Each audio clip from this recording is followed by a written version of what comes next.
Welcome to the Leo. సాధారణంగా దేవుడి డబ్బులు ఎవరైనా దొంగిలించాడు అనుకోండి, హుండీ డబ్బులో లేకపోతే ఇంకో డబ్బులో ఏ రూపంలోనైనా సరే దేవుడి దగ్గర వస్తువులు దొంగతనం చేస్తే సాధారణంగా మనం ఎవరైనా క్షమిస్తామా? ఆ వ్యక్తి మీద మనం ఏమైనా జాలి చూపిస్తామా? లేదు కదా. అలాగే మన ఇంట్లో దొంగలు పడ్డారు, దొంగలు పడి వస్తువులు దోచేస్తూ దొరికారు. దొరికిన వ్యక్తుల మీద అయ్యో వీడు పేద దొంగ కాబట్టి వీడిని వదిలేద్దామని జాలి చూపుతామా? లేదా మనం వెంటనే కఠినంగా శిక్షించాలని కోరుకుంటామా? వెంటనే పోలీసులను పిలుస్తాం, పక్కన వాళ్ళని పిలుస్తాం, స్టేషన్కి అప్పచెప్తాం, శిక్షించండి అని చెప్పి అవసరమైతే 4 దెబ్బలు కూడా వేస్తాం మనం చేతికి దొరికితే కదా. ఎవరు చేసేదైనా ఇదే. కానీ ఒక దొంగని సపోర్ట్ ఎవరు చేస్తారో తెలుసా? ఇంకొక దొంగే చేస్తాడు. ఎందుకంటే వాళ్ళ కారణాలు వాళ్ళకు ఉంటాయి. ఎందుకంటే ఇద్దరు ఒకే వృత్తిలో ఉన్నారు కాబట్టి ఒకరినొకరు సపోర్ట్ చేసుకోకపోతే బ్రతకలేరు కాబట్టి ఒక దొంగ ఇంకొక దొంగను సపోర్ట్ చేస్తాడు. ఎందుకు ఈ కథ అంతా చెప్పాను అంటే, ఇప్పుడు జగన్మోహన్ రెడ్డి ఒక దొంగను సపోర్ట్ చేశాడు. ఆల్రెడీ జగన్మోహన్ రెడ్డి గతంలో అక్రమాస్తుల కేసులో దొంగగా ఉన్నాడు. సరే, ఈయన చేసిన దొంగతనం ఒకటైతే, పరకామణి చోరీ ఒక దొంగతనం అయితే, ఈయన దోచేసిన దొంగతనం వేరే. అంటే విధానాలు వేరు, బట్ ఇద్దరు చేసింది సొమ్ము లూటీయే. అక్కడ దేవుడి సొమ్ము అయినా, ఇక్కడ జగన్మోహన్ రెడ్డి లూటీ చేసిన సొమ్ము అయినా అంతిమంగా ప్రజల సొమ్మే, కాదని ఎవరు అనరు. మీ సొమ్ము నా సొమ్మే అందులో ఉన్నది కూడా. అయితే జగన్మోహన్ రెడ్డి పరకామణి గురించి ఈరోజు మాట్లాడాడు. పరకామణి గురించి మాట్లాడటం తప్పు కాదు, ఒక రాజకీయ నేతగా ఆయన మాట్లాడవచ్చు. సరే, మీ ప్రమేయం లేదు, ఎక్కడో ఏదో జరిగింది, దానికి మాకు ఏంటి సంబంధం, చట్టం తన పని తాను చేసుకుంటే వెళ్ళింది, అందులో మా పాత్ర ఏముందని చెప్పి మాట్లాడితే తప్పు లేదు, అక్కడ వరకు బాగానే ఉంటుంది. కానీ జగన్మోహన్ రెడ్డి ఇందా ప్రెస్ మీట్లో ఏం మాట్లాడాడంటే, పరకామణి చోరీ అనేది ఒక చిన్న దొంగతనం అంట. పరకామణి చోరీ అనేది ఒక చిన్న దొంగతనం అంట. ఆ దొంగతనానికి ఇంత రాద్ధాంతం చేయాలా? చంద్రబాబు నాయుడు ఒక చిన్న దొంగతనానికి ఇంత రాద్ధాంతం చేస్తాడా? ఇది నేనల్లా, జగన్మోహన్ రెడ్డి అన్నాడు. అందుకే నేను మొదట చెప్పా, ఒక దొంగ ఇంకొక దొంగను సపోర్ట్ చేస్తున్నాడని ఎందుకు అన్నాను అంటే, పరకామణి దొంగతనం చిన్న దొంగతనమా? అరే 100 కోట్ల నుంచి 150 కోట్లు ఉంది మొత్తం విలువ, 100 కోట్లు పైబడే. పరకామణి వ్యవహారంలో జరిగిన దొంగతనం మొత్తం విలువ 100 కోట్లు పైబడే. మనం మాట్లాడుకునేది సీసీటీవీలో కనపడినప్పుడు దోచేసిన 5 నోట్లు 10 నోట్ల గురించి కాదు. అప్పటి వరకు అలా ఎన్నిసార్లు దోచేశారు, ఎంత దోచేశారు, దాని గురించి మనం మాట్లాడుకునేది. జగన్మోహన్ రెడ్డి చాలా తెలివిగా గతంలో అదే వ్యక్తి చేసిన దొంగతనం గురించి మాట్లాడకుండా, ఇప్పుడు ఫర్ ఎగ్జాంపుల్ పోలీసులు ఉన్నారండి, ఒక వ్యక్తి దొంగతనం చేస్తూ దొరికాడు, బంగారమో లేదా బైకో దొంగతనం చేస్తూ దొరికాడు. వెంటనే ఏం చేస్తారు? ఆడు దొంగిలించే బైక్ ఎంత గట్టిగా టీవీఎస్ ఎక్సెల్ దొంగిస్తున్నాడు, అది 10,000 కూడా విలువ చేయదని చెప్పి మాట్లాడతారా? ఒరే బాబు, నువ్వు ఇంతకుముందు ఎన్ని దొంగతనాలు చేసావని మొత్తం లెక్క కడతారా? కదా, అంతకుముందు ఆడు 10, 20, 30 బళ్ళు దొంగతనాలు చేసి ఉంటాడు. వాటి మొత్తం విలువ ఒక 5 లక్షలు 10 లక్షలు ఉంటుంది. కానీ ఆ రోజు దొరికిన బండి విలువ 5,000 10,000 ఉండుండొచ్చు. కానీ అంతకు ముందు చేసిన దొంగతనాల సంగతి ఏంటి? ఇక్కడ కూడా ఆ రోజు దొరికిన వ్యక్తి అంతకు ముందు ఎంత చేశాడు దొంగతనం, ఎన్ని కోట్ల రూపాయలు కదా. రెండోది, ఇక్కడ ఇంకో విషయం కూడా మాట్లాడుకోవాలి మనం.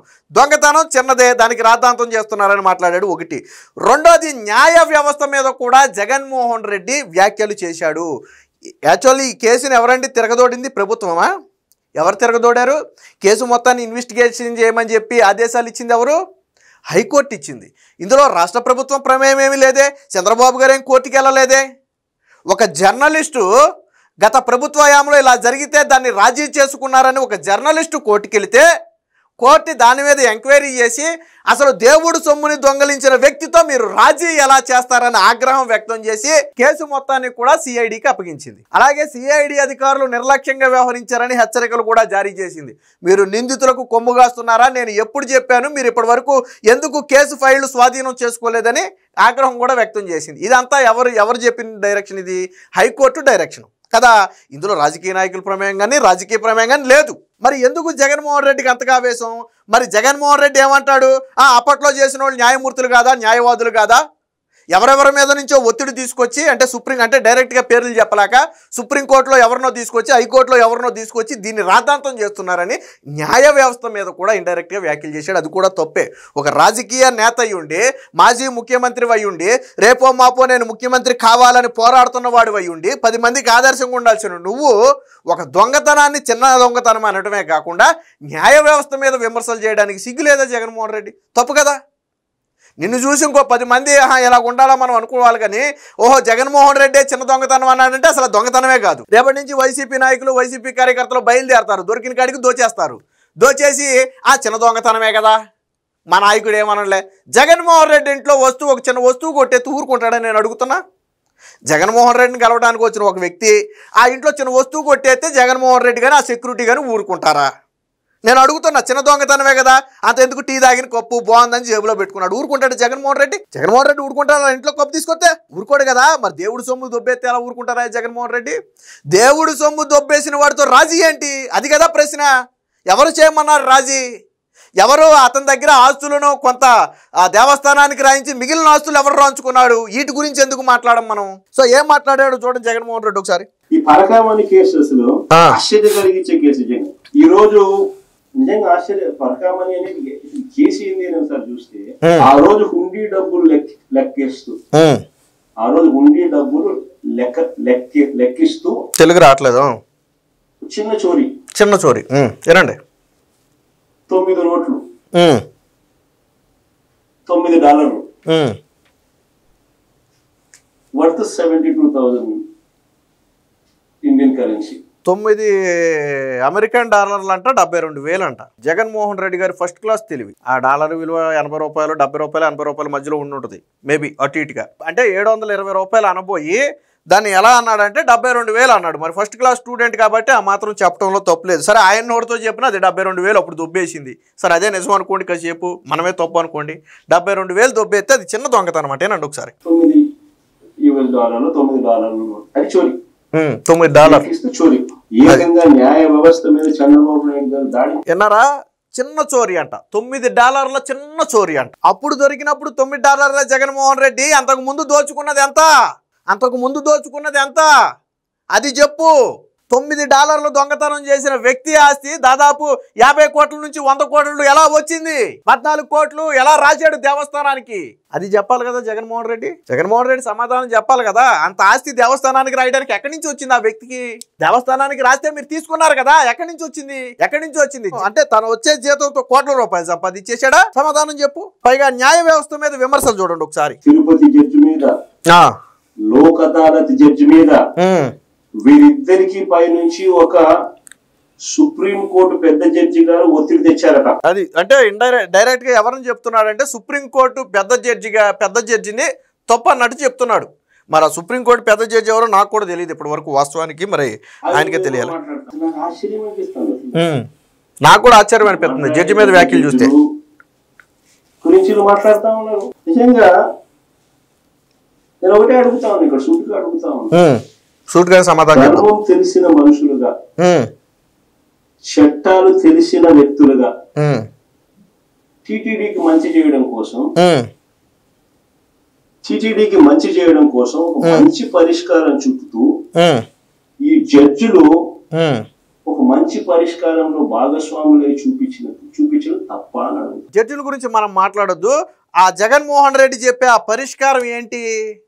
రాజీ చేయటం. జగన్మోహన్ రెడ్డి చెప్పే జడ్జీలు ఏంటంటే రాజీ చేయటం. సరే, జగన్మోహన్ రెడ్డి దీనికే కట్టుబడి ఉంటే నేను జగన్మోహన్ రెడ్డి దగ్గర 1 కోటి రూపాయలు కొట్టేస్తా.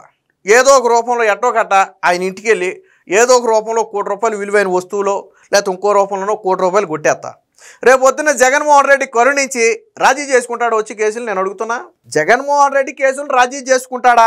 అరే, నువ్వు చంద్రబాబు గారి మీద పెట్టిన కేసు విలువ ఎంతో తెలుసా? నాకు తెలిసి 20 కోట్లు ఏదో చెప్పినట్టున్నారు ఫైనల్ గా. నువ్వు గతంలో చంద్రబాబు గారిని అరెస్ట్ చేయడానికి పెట్టిన స్కిల్ డెవలప్మెంట్ కేసు విలువే 100 కోట్లు అన్నారు, 50 కోట్లు అన్నారు. చివరికి కోర్టుకు వచ్చేటప్పటికి అది 20 కోట్లు 10 కోట్లు అయ్యింది. నువ్వు 20 కోట్లు 10 కోట్ల రూపాయలు ఉన్న కేసు మీద చంద్రబాబు గారిని 53 రోజుల పాటు నువ్వు జైల్లో పెట్టావే. మరి ఈ రోజు అదే 20-30 కోట్లకు పైగా దేవుడి సొమ్ము దోచేసిన వ్యక్తితో రాజీ చేసుకుంటే తప్పేంటనే ఎలా అడుగుతున్నావా జగన్మోహన్ రెడ్డి? నాకు అర్థం కాల. చంద్రబాబు గారి మీద పెట్టిన నువ్వు స్కిల్ డెవలప్మెంట్ కేసు విలువ ఎంత? నేను అడుగుతున్నా, విలువ ఎంత? జడ్జిలు చేసిన తప్పేంట అన్నావు. ఇక్కడ జడ్జిలను ఎవరు విమర్శించారు? హైకోర్టు విమర్శించింది ఎవరు? హైకోర్టు విమర్శించింది. నువ్వు ఎవరి గురించి మాట్లాడుతున్నావు అంటే నువ్వు హైకోర్టుని విమర్శిస్తావు. ఇప్పుడు చంద్రబాబు, పవన్ కళ్యాణ్, లోకేష్ మాట్లాడుంటే తప్పు, ఖచ్చితంగా తప్పు. జడ్జిల గురించి మాట్లాడకూడదు. ఏదో కోర్టు డెసిషన్ తీసుకుందో మనం మాట్లాడకూడదు. కానీ మాట్లాడింది ఎవరు? పైకోర్టు మాట్లాడింది. పైకోర్టు మాట్లాడింది. ఆడ పరిధిలో లేని అంశాన్ని దేవుడు సొమ్ము దొబ్బేయటం అనేది తీవ్రమైన నేరం. అది రాజీ చేసే కేసు కాదు, ఆడ పరిధిలో లేదు, అయినా రాజీ చేశారు అని కోర్టు వ్యాఖ్యానించింది. ఎవరు వ్యాఖ్యానించారు? హైకోర్టు వ్యాఖ్యానించింది. అంటే నువ్వు ఇప్పుడు హైకోర్టుని బ్లేమ్ చేస్తున్నావా? నువ్వు ఆ జడ్జిమెంట్ పాస్ చేసిన వాళ్ళని బ్లేమ్ చేస్తున్నావు నువ్వు. నేను జగన్మోహన్ రెడ్డిని అడుగుతున్నా, ఇదేనా న్యాయ వ్యవస్థ మీద నీకున్న గౌరవాన్ని నేను అడుగుతున్నా. ఒక వ్యక్తి మాట్లాడితే తప్పు, కింది కోర్టు గురించి పై కోర్టు మాట్లాడితే ఎలా తప్పని నేను అడుగుతున్నా. జగన్మోహన్ రెడ్డి సమాధానం చెప్పాలా. నువ్వు ఎవరిని మోసం చేయాలనుకుంటున్నావు? కింది కోర్టు గురించి ఎవరు మాట్లాడారు? పైకోర్టు మాట్లాడింది. దాన్ని ఎలా నువ్వు తప్పు పడతావు? పైకోర్టు నిర్ణయమే కదా అంతిమ నిర్ణయం. నువ్వు దాన్ని ఎలా తప్పు పడతావు? ఇదే పరకామణి చోరీలో చనిపోయిన మాజీ విజిలెన్స్ అధికారి గురించి నువ్వు ఎందుకు మాట్లాడో? ఎలా చనిపోయాడు నువ్వు ఎందుకు మాట్లాడో? నీ సాక్షిలో ఆత్మహత్య అని ఫస్ట్ ఎలా వచ్చింది? గతంలో బాబాయ్ చనిపోతే గుండెపోటు అని వచ్చింది, ఆ సతీష్ చనిపోతే ఆత్మహత్య అని వచ్చింది. ఎలా వచ్చింది? నువ్వు దాని గురించి ఎందుకు మాట్లాడవు జగన్మోహన్ రెడ్డి? ఇది జగన్మోహన్ రెడ్డికి బాధ కలిగిందంట. తెలుసు, అందరికీ బాగా తెలుసు. అక్కడంతా పెద్ద పెద్ద సీనియర్ జడ్జిలు వస్తూ ఉంటారు. ఇట్లాంటి కేసులు ఏదైనా ఉన్నప్పుడు ఇక్కడ జడ్జిలు, తిరుపతిలో ఉన్న జడ్జిలు, సుప్రీంకోర్టులో ఉన్న జడ్జిల దాకా కూడా మాట్లాడుకుంటూ ఉంటారు. ఇట్లాంటి ఇంపార్టెంట్ కేసు, దేశం మొత్తం చూస్తూ ఉన్న కేసుల్లో మీ సలహాలు ఇవ్వండి, మీ అడ్వైజ్లు ఇవ్వండి, ఎలా చేయాలి, ఏం చేయాలి అని చెప్పి సహజంగా అడుగుతూ ఉంటారు. తప్పలేదు, అడగొచ్చు. జ్యుడిషియల్ ప్రాసెస్ కరెక్టే. అది జగన్మోహన్ రెడ్డి అసలు నైజం అదే, ఏదో అడుక్కుంటారంట, జడ్జిలను అడుక్కుంటారంట. ఒకసారి జగన్ ఒరిజినల్ అదే, జగన్మోహన్ రెడ్డి ఒరిజినల్ అదే కాబట్టి ఏ తప్పు చేయలేదు కాబట్టి సలహాలు తీసుకున్నారు, తీసుకున్నది ఇంప్లిమెంట్ చేసినారు. ఏ తప్పు జరగలేదంట, పరకామణిలో ఏ తప్పు జరగలేదంట. 100 కోట్లు దోచేయడం అనేది తప్పు కాదంట. ఆ వ్యక్తి చేత కొన్ని ఆస్తులను టీటీడీకి రాయించి మిగిలిన ఆస్తులను దొడ్డిదారిని వీళ్ళు రాయించుకోవడం తప్పు కాదంట. జగన్మోహన్ రెడ్డి చెప్తున్నాను, నేను చెప్పట్లా, తప్పు కాదంట. రాజకీయం చేసేది ఏముందంటే, ఆ వ్యక్తి చేత బలవంతంగా టీటీడీకి ఆస్తులు రాయించడం రాజకీయం, మిగిలిన ఆస్తులు వెనకమాల నీ ప్రభుత్వంలో పాలకులుగా ఉన్నవాళ్ళు రాయించుకోవటం, ఇది అన్నిటికీ మించి ఇప్పుడు ఈ వ్యక్తి చనిపోవడం కూడా తప్పే కదా. ఎలా చనిపోయాడు ఆ వ్యక్తి? ఎవరు చంపేశారు? ఆ వ్యక్తి బతుకుంటే ఎవరికి నష్టం? ఎవరి పేరు బయటకు వస్తుంది? జగన్మోహన్ రెడ్డి చెప్పాలి, వాటి గురించి మాట్లాడాలి జగన్మోహన్ రెడ్డి. $9 అంట, $72,000 అంట. మన ఫస్ట్ క్లాస్ స్టూడెంట్ చెప్పాడు, ఇక్కడ నుంచి నేర్చుకోండి. ఎప్పుడైనా సరే $9 అని ఎవరైనా అన్నాడంటే వెంటనే టక్కున $72,000 అనండి. ఎవరు చెప్పాడా నీకంటే జగన్మోహన్ రెడ్డి చెప్పాడని చెప్పండి. భయం ఉంది, మాజీ ముఖ్యమంత్రి కాబట్టి, ముఖ్యమంత్రిగా కాకపోయినా అవినీతి పరుడుగా ఆయన పేరు ఉంది కాబట్టి తెలిసి ఆయన పేరు. ఎవరు చెప్పారా $72,000 అంటే జగన్మోహన్ రెడ్డి చెప్పాడని చెప్పండి. సరే, మొదట్లో ఏదో తడబడి ఉంటాడులే అనుకున్నాం, కానీ చివరిలో చెప్పింది కూడా అదే $72,000.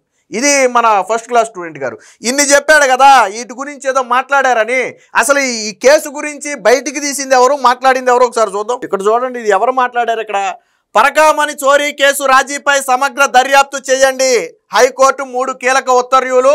టీటీడీ బోర్డు అప్పటి చైర్మన్, అధికారులు, ఐఓ, ఫిర్యాదుదారుల పాత్ర తేల్చాలని సిఐడి డీజీకి ఆదేశం.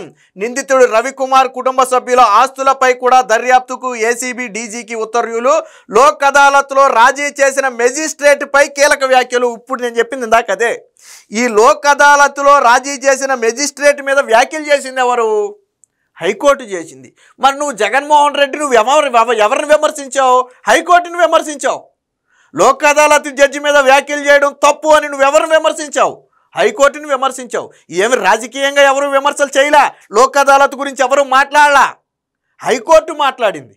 హైకోర్టు మాట్లాడితే ఎలా తప్పు అవుద్ది నాకు అర్థం కాలేదు. తన కింద కోర్టు గురించి ప్రోటోకాల్ విధుల్లోంచి తప్పించాలనే అభిప్రాయ వ్యక్తీకరణ, అంటే మెజిస్ట్రేట్ని మేబీ ప్రోటోకాల్ విధుల్లోంచి తప్పించాలని హైకోర్టు చెప్పుండి ఉంటుంది. అది స్వయంగా హైకోర్టు డెసిషను, దీంట్లో ఎటువంటి రాజకీయ ప్రమేయం లేదు. కానీ నువ్వు ఎవరిని విమర్శించావంటే హైకోర్టును విమర్శించావు. నువ్వు ఏకంగా హైకోర్టును విమర్శించే స్థాయికి వెళ్ళిపోయావు. విచారణ డిసెంబర్కు 2కు వాయిదా. టీటీడీ పరకామణిలో వైకాపా ప్రభుత్వ హయాంలో జరిగిన చోరీ కేసులో హైకోర్టు కీలక ఉత్తర్వులు ఇచ్చింది. తీర్పులో తాము ప్రస్తావించిన అంశాలతో పాటు టీటీడీ బోర్డు అధికారులు, చోరీ కేసు దర్యాప్తు చేసిన అధికారి, ఫిర్యాదుదారుడు అలాగే assistant vigilance security officer Y Satish Kumar పాత్రపై దర్యాప్తు చేయాలని సిఐడి డీజీని ఆదేశించింది. దర్యాప్తు నివేదిక ఆధారంగా బాధ్యులపై ఎలాంటి చర్యలు తీసుకోవాలో కూడా సిఫారసు చేయాలని పేర్కొంది. ఆ నివేదికను సీల్డ్ కవర్లో రిజిస్టర్ జ్యుడిషియల్కి అందజేయాలని సూచించింది. ఇదే విధంగా సిఐడి డీజీ ర్యాంక్ అధికారి మాత్రమే దీన్ని దర్యాప్తు అంటే కింది స్థాయి అధికారులు కాదు, డీజీ ర్యాంక్ ఉన్నటువంటి వ్యక్తే దీన్ని దర్యాప్తు చేయాలని చెప్పింది.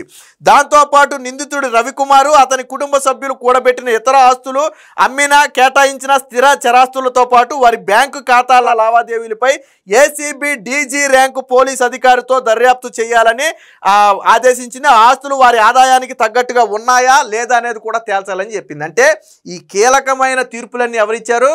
హైకోర్టు ఇచ్చింది. మరి నువ్వు ఎవరిని విమర్శించావు? జగన్మోహన్ రెడ్డి హైకోర్టుని విమర్శించావు. ఈరోజు కింది కోర్టులో చేసిన రాజీ మీద రాద్ధాంతమా? ఎవరు చేశారు ఈ రాద్ధాంతం? హైకోర్టు చేసింది. హైకోర్టు చేసింది రాద్ధాంతం.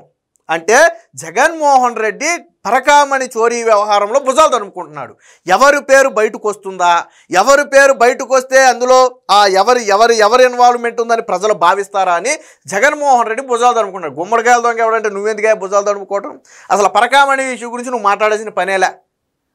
చట్టం తను పని తాను చేసుకుంటూ వెళ్ళిపోతే నీ పాత్ర లేదా? నీ ప్రభుత్వంలో ఉన్న అధికారుల పాత్ర, నాయకుల పాత్ర లేదా? నువ్వు కళ్ళ మీద దుప్పడేసుకుని నిద్రపో, గుండెల మీద, నీకు ఇబ్బంది లేదు. కానీ నువ్వెందుకు భుజాలు తడుముకుంటున్నావు? ఇక్కడ హైకోర్టు పరిధిలో ఉన్నటువంటి ఇష్యూ మీద నువ్వెందుకు మాట్లాడుతున్నావు అంటే నువ్వు భుజాలు తడుముకుంటున్నావు. నీకు ఎక్కడో భయం ఉంది, దీంట్లో ఏమి బయటకు వస్తే ఎక్కడ ఇబ్బంది అవుద్దని నీకు భయం ఉంది. కాబట్టే నువ్వు పరకామణి విషయంలో ఇంత చించుకుంటున్నావు. ఏది ఏమైనా పరకామణి దొంగతనాన్ని చిన్న దొంగతనంగా జగన్మోహన్ రెడ్డి అభివర్ణించటం అంటే ఇది పూర్తిగా హిందువుల మనోభావాలు దెబ్బతీయటమే. దేవుడి గుడిలో డబ్బులు దొబ్బటాన్ని ఎవరు కూడా సహించరు. కులాలు, మతాలు, పార్టీలకు అతీతంగా అందరూ ఖండిస్తారు. కానీ అలాంటి దాన్ని జగన్మోహన్ రెడ్డి సమర్థించాడు అంటే ఆ పార్టీ ఏంటో, ఆ పార్టీ నైజం ఏంటో, దాన్ని నడిపే జగన్మోహన్ రెడ్డి ఏంటో ఈరోజు రాష్ట్ర ప్రజలందరికీ తెలిసింది. ఖచ్చితంగా జగన్మోహన్ రెడ్డి ఈ చోరీని చిన్న చోరీ అని తక్కువ చేసినందుకు ఈరోజు రాష్ట్ర ప్రజలందరికీ కూడా బహిరంగ క్షమాపణ చెప్పాలి. Please subscribe to Leo news for more videos.